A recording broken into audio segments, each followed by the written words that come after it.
Joining us now to discuss the Celsius hearing further is Sasha Hodder. She's a managing partner at Hodder Law Firm. Hello there, Sasha. So you were also listening in on the bankruptcy hearing of Celsius the other day. Tell me a bit about some of your key points. What jumped out at you?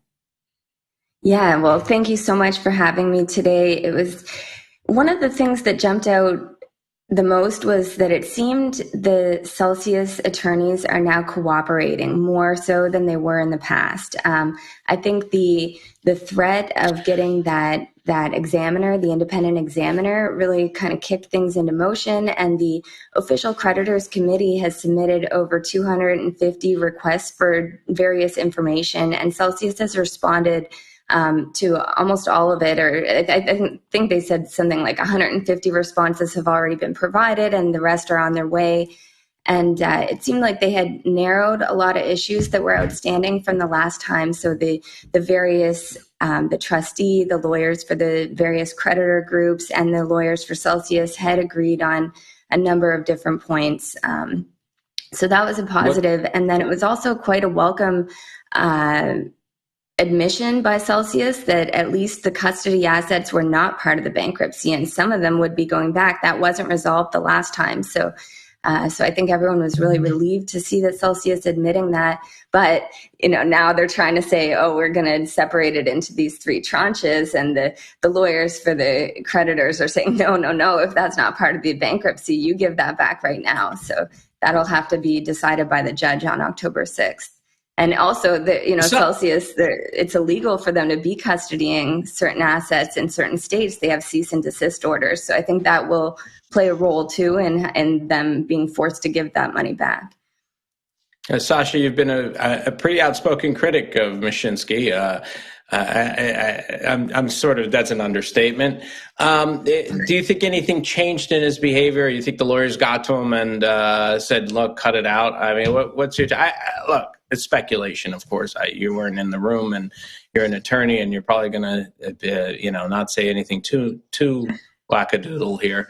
But I mean, as an attorney, you're seeing this, and you've seen Mashinsky in the past and how he behaves, and you're seeing what the attorneys are now saying.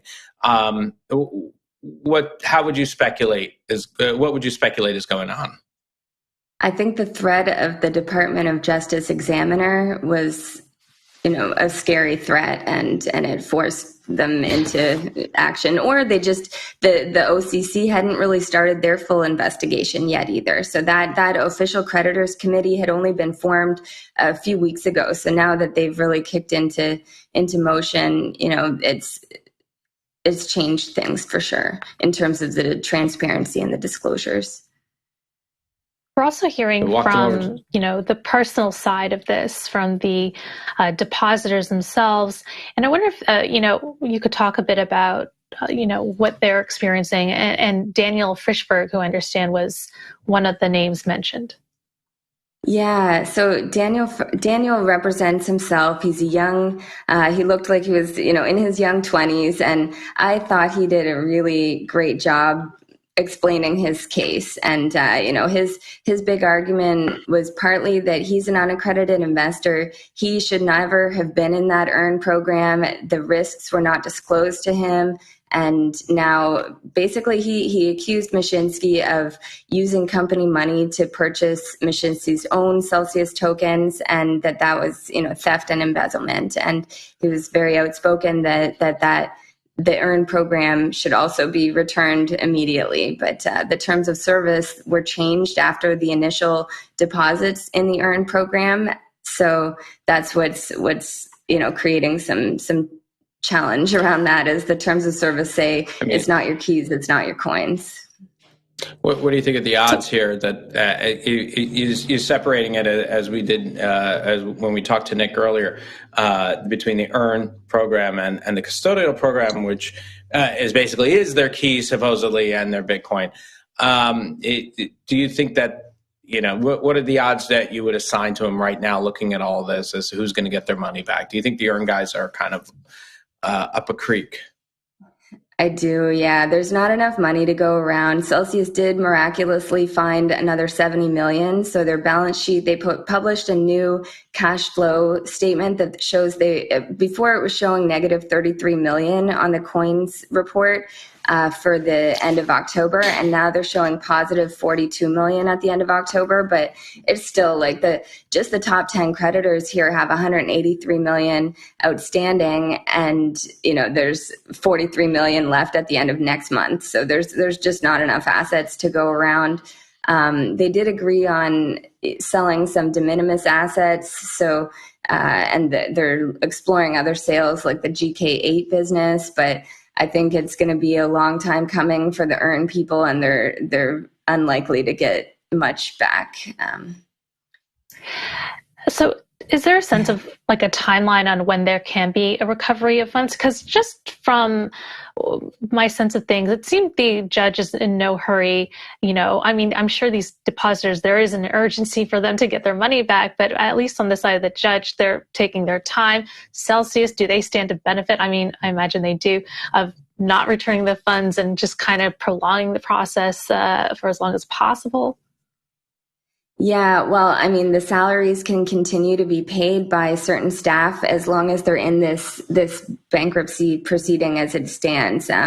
So there might be an incentive by everyone that's still getting those salaries to keep things going as long as possible. And those salaries right now are being paid pretty much out of the depositors', funds. So if you look at other bankruptcy cases in the crypto world, the Mt. Gox creditors have still not received their money since 2011. And then the recent, well, I guess not that recent, but the Quadriga case was in 2019. And here we are in 2022 and no one's received their money. One of the first requirements is this transparency of the names of the people that are going to receive the money, even out of the custody and withhold accounts. Right now, they want to make sure that those aren't going to insiders of Celsius. The names need to be disclosed because there's that 48 million tranche that is supposedly going to get returned. The judge is saying, well, wait a minute, we got to make sure that's not going to Mashinsky and his wife. Like, who are these people getting this, this 48 million back? So that whole disclosure of the names, certain people are saying if you give the names, the email addresses, and the home addresses, that's likely to create a security risk for the investors that is unfair and unreasonable. And I think the judge is saying, well, we at least need to know the first and last name of each person, and maybe we can seal the other additional information. But that will get decided on the 8th of October or the 6th of October. But there's still a lot of things like that need to come in place before any distributions. There was also some light shed on some of the mistakes that Celsius had made in terms of a loan to Tether, a Badger DAO, and whether or not they'll be running out of money by October. Could you go over a bit of that?